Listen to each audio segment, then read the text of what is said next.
You're listening to Two Bobs, conversations on the art of creative entrepreneurship with David C. Baker and Blair Enns. Blair, this is part 2 of our specialization conversation, and you are leading us down the path of evil again. I'm going to prompt you, and I'm going to ask you about all the great reasons not to specialize, and you're going to do your best to convince me. You feel up to that today? Yeah, I mean, normally I'd be on the other side of this argument, but because you're my opponent, I'll take whatever side you're not taking. So this is like debate in high school, isn't it? So there's 6 of these reasons. We kind of thought we would get to these last time we talked about specialization, but it felt like we needed to pull these into a separate episode because they're kind of fun to talk about. And you and I both contributed to these reasons. And these are the things that you and I have heard in real life. These are the reasons that come to people's minds when they toy with the idea of a narrower positioning. But these are the nagging things that rest in the back of their minds, and they're still struggling with them, even though we're further along this path than we ever have been, right? There are more well-positioned firms as a percentage than there ever have been. yeah, I agree. But the remaining arguments against specialization, these seem to be the 6 remaining arguments. And I'll just say right now, there is a healthy amount of validity in each of these arguments. You really are taking that side, aren't you? Yeah, let's do this. I am going to slay you by the end of this. This is going to be so much fun. Okay, so the first reason that you or I might hear would be this. We don't want to be pigeonholed. I know what the phrase means, pigeonholed, but what does somebody mean when they say that? I think we're getting old because that sounds like something my grandfather would say, but it's Yeah. It used to be a common back in our day, David. That used to be a common saying. I don't want to be pigeonholed, and I would hear that argument a lot. Right. By pigeonholed, I don't want to be known for just doing one thing, but you don't really hear that argument anymore. It's mostly gone away. We appreciate as a society and a profession that internet search and Google in particular has driven the pace of specialization like nothing before it. Yeah. So I used to hear this argument all the time. I don't want to be pigeonholed. And my reply was, the pigeonholes are stuffed with cash. But what it means is I don't want to be known for one thing. You don't hear that very often anymore because I think we all understand the merits of it. Now, the times when you do hear it, and I'd be interested to hear if you hear it, but I think the times you do hear it, it's a small firm. The principal is a creative person, and they really self-identify as this creative person, and they really just want to build a business that allows them to be all things to all people. And they use the word boutique a lot. I'm writing an article on creative bullshit bingo, and boutique shows up in those conversations as well. Boutique means really special but small. And the odd thing, too, if you don't mind me adding a point here, is that there's an inverse relationship between the importance of being specialized and the size of the firm, because it's a risky choice for a client to use a small firm in the first place. And what alleviates some of that concern from the client is, oh, this firm really knows what they're doing in this particular thing that I'm asking of them. So it doesn't really work in the marketplace to say that we're a small boutique, a small firm, and we don't want to be pigeonholed. That's what you're saying, right? Yeah. Okay, so let's go to the second one then. Some of these are going to be a little bit juicier than the others. There are many successful firms who aren't specialized. And by God, that is true. It is true. And the argument is sometimes framed as, well, we're a generalist and we're doing fine. There are firms out there that are able to pull this off, but it begs the question, how are they doing this? So I want to put that question to you. Of the firms, the generalists that are succeeding, how are they doing it? How are they being the exception to the rule? They're just really, arrogant is not the right word. They're proud. There's something about, they just have this confidence that they carry with them. The je ne sais quoi. Yeah, exactly. And it just carries over into their fit for the job and what they're going to charge for it. And this is somebody that's usually pretty well connected, either with the client target industry or with the industry that they come from, like, their peers and so on. And you see there's examples everywhere. Sometimes they're larger firms, sometimes they're smaller firms. And I can't ever argue with this because it's absolutely true. But if somebody doesn't have that innate confidence to be charging what they should and to be managing the new business flow, then it just doesn't work, right? So the people that often claim this usually aren't those kinds of people. The people who claim this are the ones who admire other firms. And those other firms that are succeeding without specialization, they're not in the admiration business. They don't look around. That's a great way to put it. The words that I use are they're succeeding based on the cult of personality or the strength of the individual at the helm of the firm. And that person is just as you've described them. They're confident, they're outgoing, they're connected, they're a natural salesperson. Right. But this gives lie to kind of a misunderstanding of positioning. You sometimes think, if you listen to people like you and me long enough, that the goal is to position as narrow as possible. Your goal is really to position as broadly as practical. And for many firms, that means narrowing their position.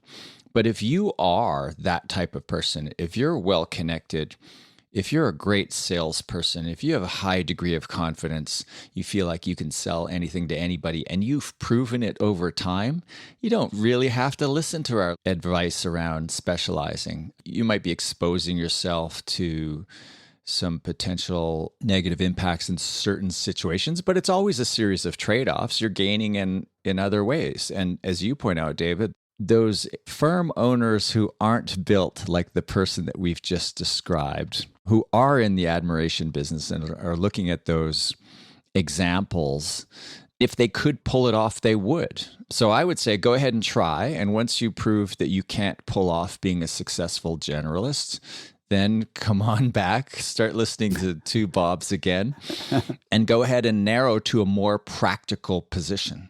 We often talk about, or at least think about, what are the variables that affect how narrow you should focus.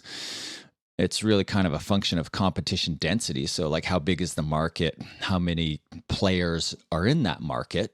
But it's also a function of how effective you are as a salesperson. So the worse you are at this, or the less of this kind of dominant, I wouldn't say rock star personality, but the less you are of this type of person that we're talking about, the greater your need to specialize. Yeah, and where that pressure point comes up for me often anyway is, let's say that a firm is like that, they embrace it, they love it, and they have seen some significant success over time. But for some reason, that starts to slow down. It becomes more of a trickle of opportunities rather than this flood of opportunities. The problem I have at that point is I don't know how to create a lead generation plan for a firm like that. So as long as the work opportunities come along, then that's not usually a battle I want to fight, because it's a painful process to reposition. Once you are repositioned, it's not painful. Everything gets better slowly. But I'm not going to pick that fight, because I don't know how to build a lead generation plan around a generalist firm.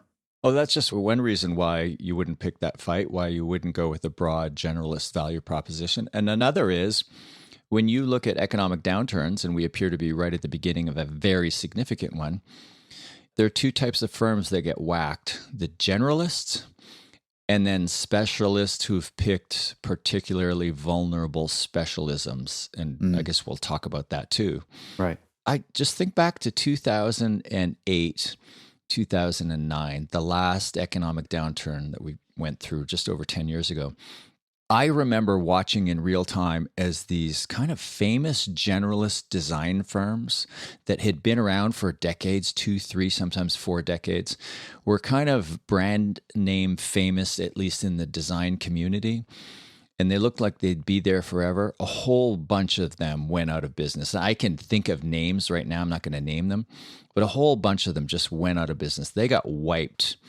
And there's just something about that generalist. Like, why would you pay a generalist when in tough economic times you can go get a specialist for probably the same money?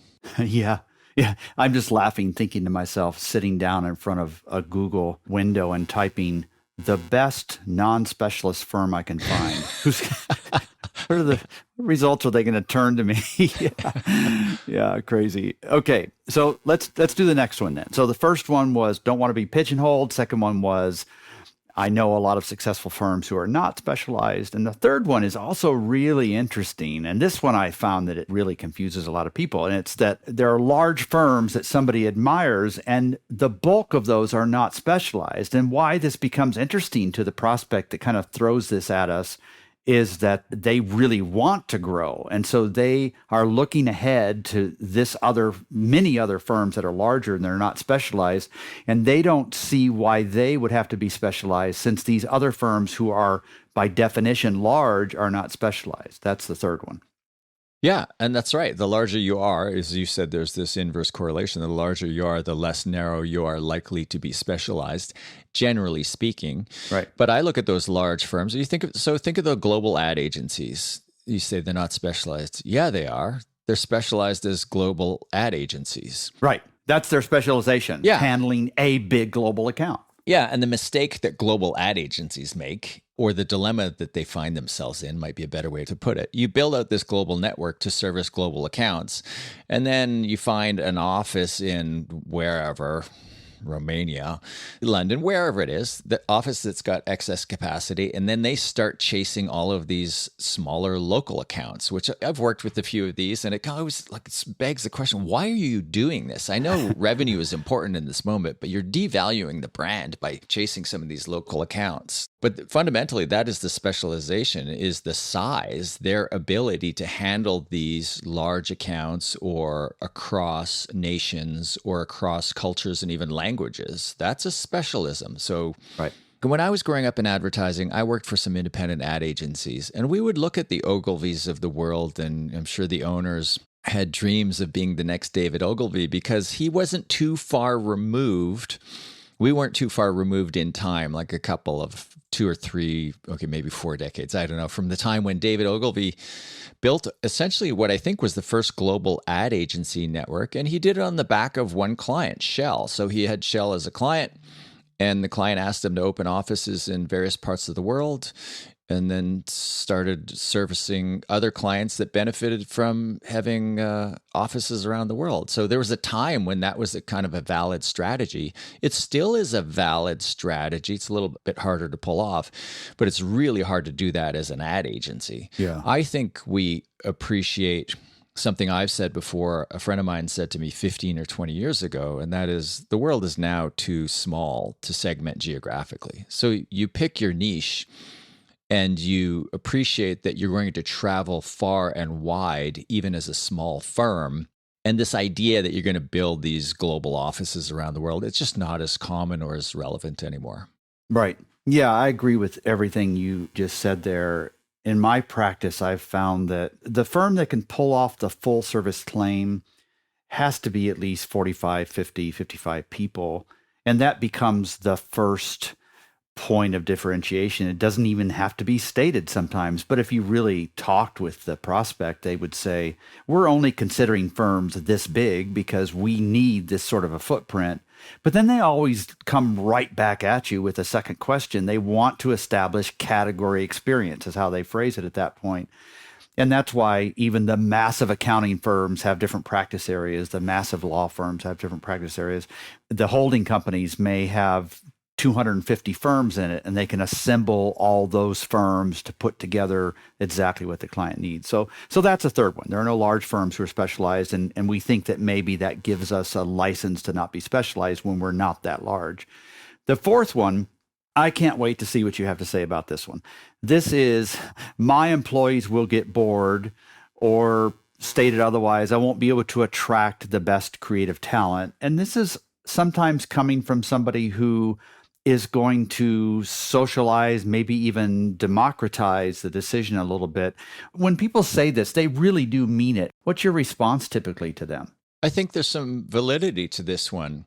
Probably more open to this one than you are, but I don't think the concern, as it's kind of stated by the principal, is ever as large as they think it is. In fact, I was just 30 minutes before we started recording, I was in a conversation with the client. We were talking about just this challenge, and I said about the idea that, okay, we've got these 10 really big clients, but maybe we should be thinking about these 10 smaller clients where we're allowed to flex our creative muscles. and, give our people something really interesting to work on. And I kind of granted him that, yeah, I think that's a kind of a valid way to think about it, as long as the margin is there in the big ones. And then right after that, he basically corrected himself and he said, I don't think that it's the issue that it used to be. He said, I just know so many designers who are now going to work in-house, and they're in-house working on like one thing, one product all the time. So Yeah. his point is, he repeated something that we've been talking about in the creative professions for years, the idea that if you're overly specialized, your people will get bored. And then he right away said, I don't think it is the way that it used to be. You're listening to Two Bobs, conversations on the art of creative entrepreneurship. Your hosts are David C. Baker, author, speaker, and advisor to owners of expert firms, and Blair Enns of Win Without Pitching, the sales training and coaching program for creative entrepreneurs. For more information, go to twobobs.com. If you find this podcast helpful, please help us by telling a friend and rating us on iTunes. Thank you. Now back to David and Blair. I want to point out here that in the episode that we recorded previous to this, when we were talking about the book range, I pulled out the Adam Smith idea that you could raise the production of a pin factory by 2 orders of magnitude if you specialized the labor. But what most people don't know is Smith also talked about the mental effects of doing specialized work. And he warned against what he called mental mutilation. Whoa. The idea that people would go crazy because they're not intellectually stimulated doing the same job over and over again. And I think that's entirely valid when it comes to cutting, shaping, shining pins. And I think he recommended that you do one job and then you keep changing jobs after a little while. So I think when we're imagining getting bored, we are imagining this mental mutilation that can be real. I think it's less likely to be real in knowledge work or creative work, but I do think it's there. I think there are some people, some really broadly creative people who just wouldn't go do specialized work. I just think it's a lot less than it used to be, and it's never as pronounced a problem as the principal thinks it's going to be. Yeah, I'm really glad this is on the list because, where we rank this, I'm not sure, but in terms of how a principal who's thinking about a decision, how they rank it, this is often one of the first things they think about. And it's motivated by the right things, right? There's a social contract they have with their team, and they don't want to violate that. I've seen a little bit of distinction here in the age of the average principal, because the age of the average team member typically follows the same delta as the principal gets older. So if the principal's 45, and let's say that the team has an average age of 30 or something, then this might present as a more serious issue than it would be 5 years later. Because as we talked in that previous episode, when people get out of school and start working at one of these firms, they really are still in the exploration stage, and that's healthy. That's the way it should be. So this is less of an issue when somebody's thinking about making a change later in the history of the firm, I found. That's a really important point. So the idea is the more specialized firm, a larger specialized firm, just think of, you've been in the market for a while, you're established, you've got a track record, you're more readily able to pay for more expensive, more specialized talent.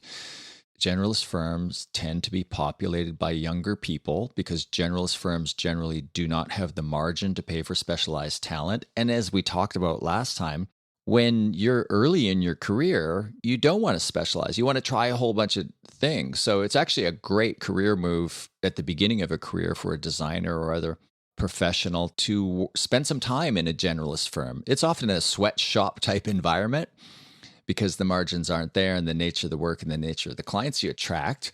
But that's a great place to start. And then after the principal's been around a while, you start to see the merits of specializing. You start to age. You start to hire people who are older, who are more interested in specializing themselves. So it all seems to come together with a little bit of time. Right. Yep.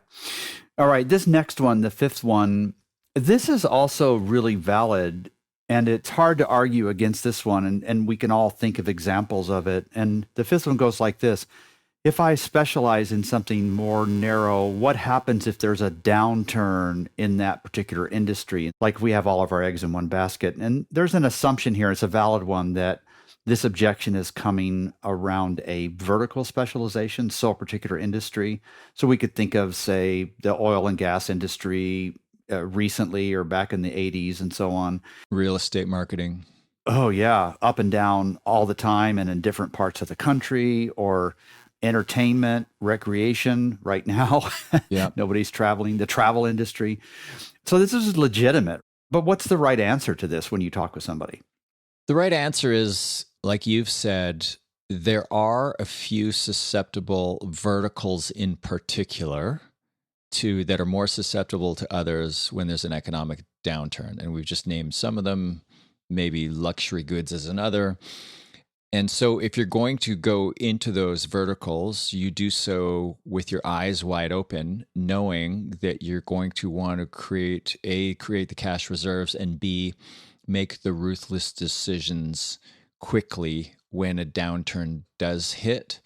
And then I would say many of those specialized firms that I've worked with that have declared specialism in those verticals, they also keep kind of a generalist brand open so that they can do business under that generalist brand. Does that make sense? Yeah, that does make sense. And there's a ruthlessness I can hear between the lines as you're talking, and it's one that I also feel. And it's a little Darwinian, but the truth is that in a difficult downturn, it's not going to wipe out all the firms. It's going to wipe out the weakest firms. I think of the kid who's hanging on to the playground and it starts to spin faster and the weakest kids get thrown off. I always come up with these awful images. Yeah. Oh, I love your metaphors. As long as you can run faster than the guy behind you, right, who's getting chased by the bear, you're going to be fine. Yeah, you don't have to outrun the bear. But I really do believe that. I mean, it sounds macabre, but I do believe that. So there's always going to be 2 or 3 or 15 firms that are going to thrive in a downturn. In fact, they may even thrive at a higher degree during a downturn. Yet who survives at a higher degree is the ones who've been through a downturn before. So we've talked about this in the early COVID days. Right. And we're recording this in kind of mid-July of 2020. If you've been through a downturn before and you are in a vulnerable niche, you probably have the cash reserves because you don't want to go through what you went through before. And if it's your first one, you might be caught unawares, and it might be the end of the firm. It's not the end of you, but it might be the end of the firm. Right. And if you come back in the same vertical or another one that's just as vulnerable, you'll know better. You'll know to have more cash on hand, and you'll know what ruthless decisions you need to make and how quickly you need to make them. Yeah, an example of that is a client of mine, and you know them as well. They're in the outdoor sports and recreation field, like a 50-person firm, and they saw this coming and reacted very quickly. It was painful for the staff, obviously, but they're still, in my mind, one of the very top firms in this space. And when that starts to come back, they'll come roaring back as well. So they've learned from what's happened in the past. So that's the fifth one. The last one, these are arguments against specialization, is this one. We're hired because we don't bring baggage. And essentially, they're building this argument on an exception to it. They've heard some clients say it, or they've heard another firm say that they've heard a client say it, never heard it themselves, and feel like they can build a whole practice on an exception. I do hear this more now than I've ever heard it in the past. So what would you say to a client who says, we don't want this because, for instance, financial services, we found that when we go work with financial services, they don't want to work with a firm that specializes in that. That's their argument. Yeah, and I think any firm that's been around long enough has been in that situation where they've been hired because they weren't bringing that baggage. And there are some categories in particular where the marketing in that category just seems to be so samey. Like hospitals is one, real estate agents is another. Insurance, swap out the logos, that's all the same. So I think that idea is more relevant to some categories than others. But I think I've heard you say this years ago, and I've stolen it from you without attribution, so I'll give it back. The idea is, okay, so your value proposition is, hire us. We've never done this before. That's the value proposition you're taking to the market. Right. Now let's transfer that to surgeons and tax attorneys and put that on the front page of your website. I also think maybe part of the answer, I'd like to think this is true anyway. You'll keep me honest here, but I'd like to think that if you're one of the firms that specializes in some vertical, I would not want your work to look like it did. I want you to be breaking the norms consistently, and people would be drawn to you, new clients would be drawn to you because of your understanding of a particular vertical, but the fact that you're always bringing something really new and interesting. Like for every ad on life insurance, it's not a picture of a father running down the beach with his daughter in hand. It's something different each time. Yeah, and I think I've seen agencies try to position themselves against kind of the run-of-the-mill, more rote work that some firms produce. So it would be kind of the anti-category. Like, was it Scott Stratton who wrote a book called Unmarketing? Right. I haven't read it, but it's a great title, right? We're the anti-agency, Unmarketing. It's right. There's an idea there, but to pull off that kind of contrarian point of view, that's where it belongs. It belongs in your point of view. So you're a specialized firm in healthcare, and your contrarian point of view or perspective, and we've talked about that on multiple episodes, all your content, thought leadership should be framed by that perspective. That's the perspective you put out into the world, which is all hospital marketing looks the same. And you would just bang that drum a million different ways. And then from that point of view falls a way of working. So you codify a model for how you go about solving these problems for this market, in this case, hospitals, without falling into the trap of all of the usual messages. So I just riffing here, I would imagine that somebody who's trying to take that point of view to the market would have a taxonomy of ridiculous hospital marketing messages, right? Right, yeah. So we've got the teaching hospital, we're smarter. We've got the we care more. We've got the faith more. We believe more, et cetera. You could poke a lot of fun at the marketing by kind of doing this taxonomy, giving them labels, and man, it's fodder for a whole bunch of great content. And you're going to capture the attention of those marketers out there who are as fed up with the sameness in the category as you are. So I think there's a better way to take that point of view to market rather than saying, hire us, we've never done this before. That's a great perspective. I'd never thought of it quite like that, but I love that, where you could use your creativity and your humor as well. So let me list these 6 again. We don't want to be pigeonholed. Second, there are many successful firms who aren't specialized. Why can't we be one of them? Third, we don't see any large firms who are specialized, so why do we need to be one? Fourth, my employees will get bored. I won't be able to attract the best creative talent. Fifth, what happens if there's a downturn and we have all our eggs in that industry? And then sixth, we're hired because we don't bring that baggage. So now I'm going to give you a grade. You were doing your best to convince me that this was A+.